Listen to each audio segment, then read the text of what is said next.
So Mossman 381 had a question when he's watching my video, how to 350 pump ID lockup or non-lockup, where I explained the differences between the lockup and non-lockup on the TH350.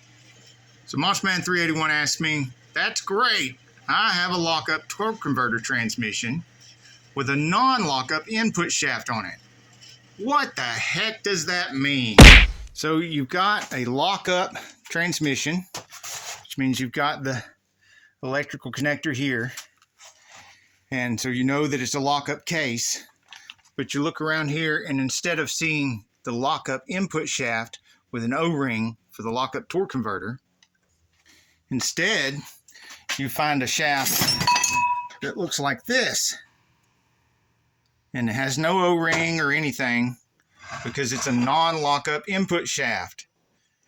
And then you probably got a non-lockup torque converter in the unit too, and somebody at some point, probably several somebodies, have been working on that transmission. Instead of putting the factory parts back in it or hunting down a non-lockup transmission case, which costs a lot more than a lockup transmission case because they're in much higher demand, they just put the non-lockup forward drum with the forward input shaft and a non-lockup torque converter in there.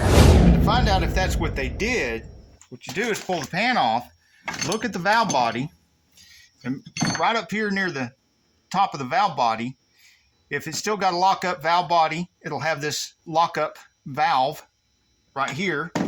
If they've switched to a non-lockup valve body and a non-lockup plate, they'll have this little plate right here instead of the lockup valve.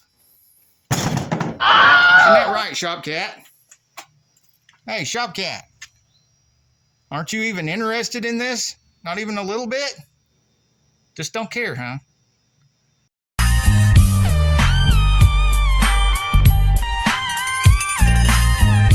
Okay, I see how you are.